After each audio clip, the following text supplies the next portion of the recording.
So this video is a little bit late. I'm trying to do early morning videos now, so I apologize for that. But I want to start out by talking about John McCain, who passed just the other day. I was shocked to hear that it was only a day or two after they announced he was coming off this treatment that he had passed. And hearing the news made me really sad, because John McCain was a leader to a lot of people in this country. He was respected by a lot of people who are in mainstream politics, and he was hated by a lot of people who are more so on the fringes for a lot of different reasons. But I can't sit in judgment of anybody, and all I can say is I don't know enough about him to hate him, and there's very few people I actually hate. I can be snarky and I can be mean, but there's very few people that I actually hate. And John McCain certainly is not one of them, though I do not agree with any of his politics. But I've found that there are people who view the world in very specific ways based on where they grew up and the experiences they've had. And the best thing we can do is try to understand one another because ultimately, at the end of the day, we have to live together and we have to try not to hurt each other. John McCain has been described as a warmonger. He's called for military intervention in a lot of countries. And that's one of the main things that I dislike about politics in general. It's one of, for me, foreign policy is a huge focus on whether or not I support somebody. So John McCain certainly was near the opposite of someone I would ever consider voting for. But I have to say, the story of what he went through in war, the honor of, the story where he refused to be released because it would violate a code that's principle. And I have a lot of respect for that. And there are some things that I did agree with McCain on over the years, and he said some things that are great. But I can't say I'm a fan. What I can say is hearing that somebody who worked for their country, somebody who tried to live honorably with all the mistakes they've made, hearing that someone like that has passed always makes me sad. And what really makes me angry, last night I was a mix of angry and sad because there are so many people who are just absolutely disgusting to me. That they're cheering and they're cheering and celebrating the death of someone. And that bothers me so much because I feel like whenever someone dies, you should be sad. Always. I watched a video on police brutality where these cops tasered an old woman. That made me sad too. I feel great sadness when humanity suffers. And there are a lot of people who loved John McCain and really believed in him, and they're sad too. And there are a lot of people who did not like him, who did not support him, who are also sad. And I would say that I'm one of those people. He's, like I mentioned, on the other end of where I would ever consider placing my politics. To an extreme degree. I mean, look, the guy's been described as a warmonger, but I'm sad to see him go because I believe for all the mistakes he's made, and there's people who are saying he's implicated in scandals and stuff, and admittedly, I don't know enough about that. Other than, I think most people try to do good and they try to do what's right, and people make mistakes.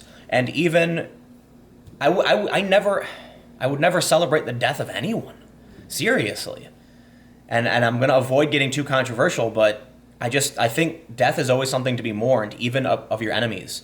That if there's someone that you hate so much that you think they have to be violently opposed, when there's a murderer who's on death row and they're being put to death, for one, I disagree with the death penalty. I think that's still sad that we have to take that course of action. So my condolences to the family and supporters of John McCain. Know that I'm somebody who very much disagrees with a lot of what you all stand for, but I'm standing with you in sadness to see John McCain having passed. I believe that the things he endured and he did throughout his life are heroic. And I understand that there's a lot of things to criticize him for and a lot of things that are not heroic. But there's no perfect hero, there's no perfect servant, there's no perfect person. Just people who think they're doing what is right and what is good. And even if I don't respect, even if I don't like some of the things McCain has done politically, I'm going to be sad to hear, I am sad to hear the news. But that brings me to my next point about Alexandria Ocasio-Cortez, who I can appreciate this tweet she put out, which you've probably been staring at for just a few minutes. She said, John McCain's legacy represents unparalleled example of human decency and American service. As an intern, I learned a lot about the power of humanity in government through his deep friendship with Senator Kennedy. He meant so much to so many. My prayers are with his family. And I can agree with, about 99% of this. As you heard from my statement from the beginning of this video, I don't know if I would say that John McCain is an unparalleled example of human decency. I would say American service, absolutely. And I'm not saying that he wasn't a decent human, just that I can recognize that I do not like the politics. I did not like the things that John McCain did, while still recognizing that he did serve America, that he did it to the best of his ability. He wasn't perfect, and there are a lot of people who support him. And while I can say that there are things that he was for and against that says to me that I don't agree with how he was, how he envisioned America, I don't think we should, when eulogizing, I'm sorry, screwing up the word, but when we're remembering those who passed, I do personally think it's so silly when people try to act like they never did anything wrong, right?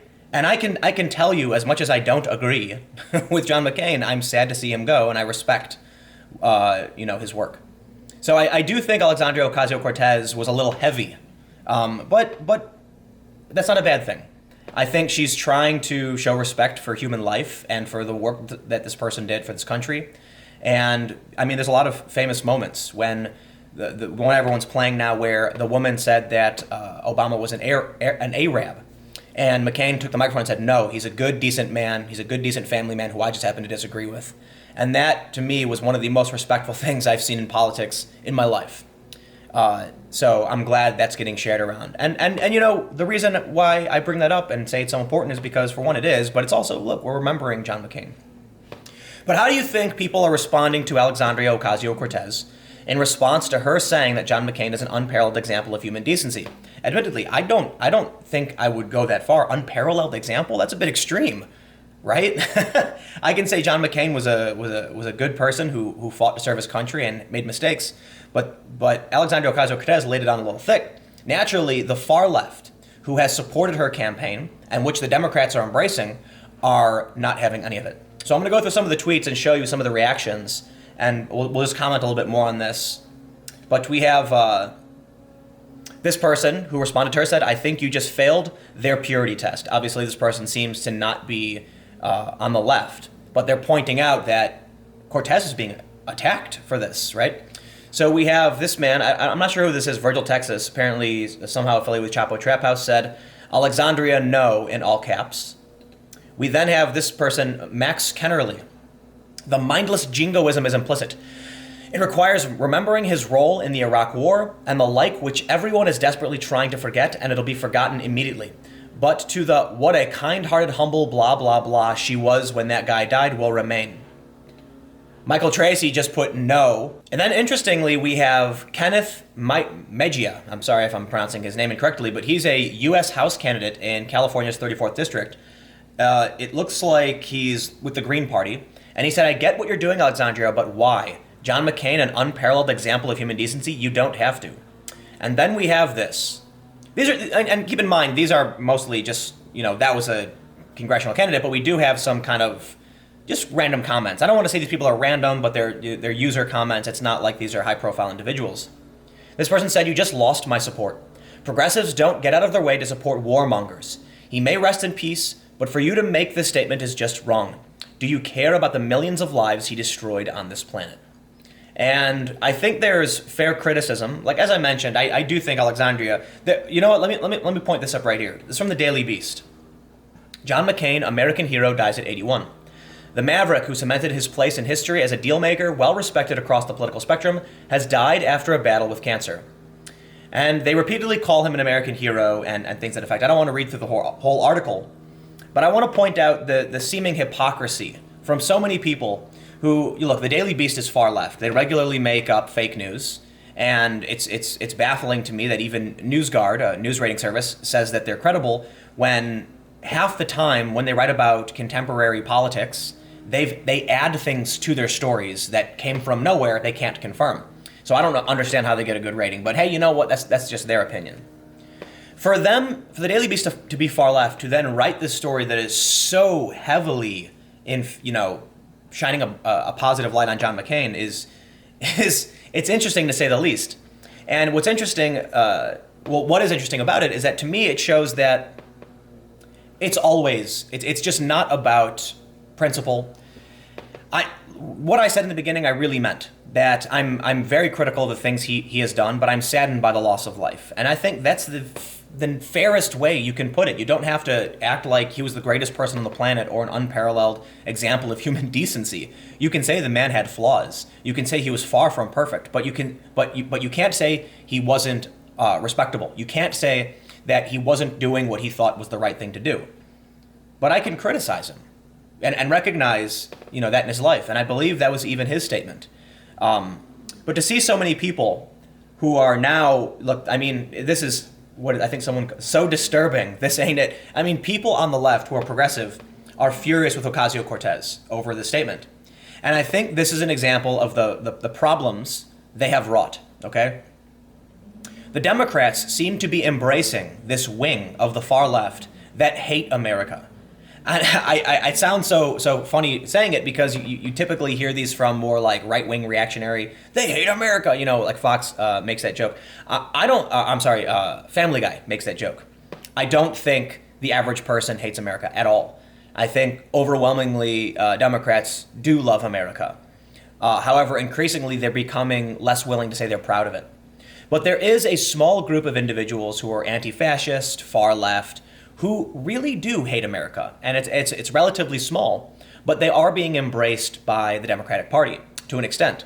Alexandria Ocasio-Cortez is a registered Democratic Socialist, and what that means is she as a registered member, whether she wants, look, I don't think she's spoken about this at length, but the DSA says that when you sign up, you agree to their constitution, to their principles, one of which is the abolishment of private profit. And what people don't seem to realize, a lot of people who are Democratic Socialists, is that profit is the fruits of your labor. I think they've turned profit into a dirty word, and perhaps it's on purpose.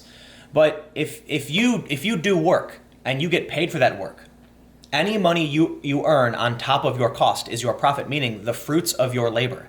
And that means you have the right to trade with that as you see fit. Whereas within socialism, the Democratic Socialists say they don't believe in private profit.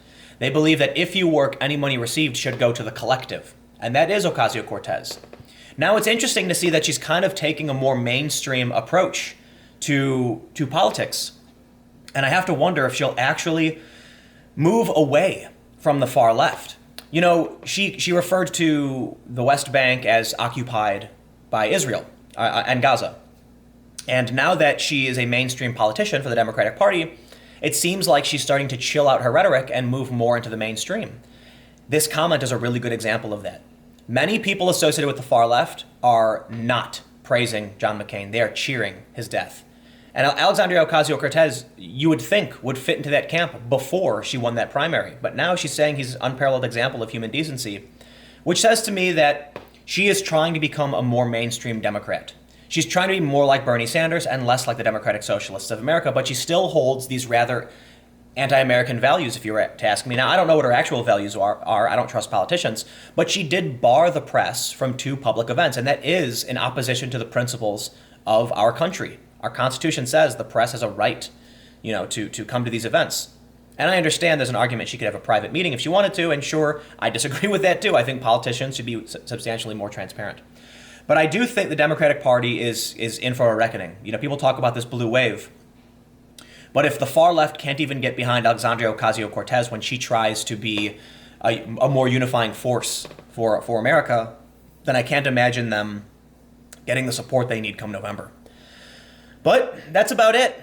Alexandria Ocasio-Cortez made a very classy statement that, personally, I think she was a little too positive, to say the least, but respectable and classy, as I called it on Twitter.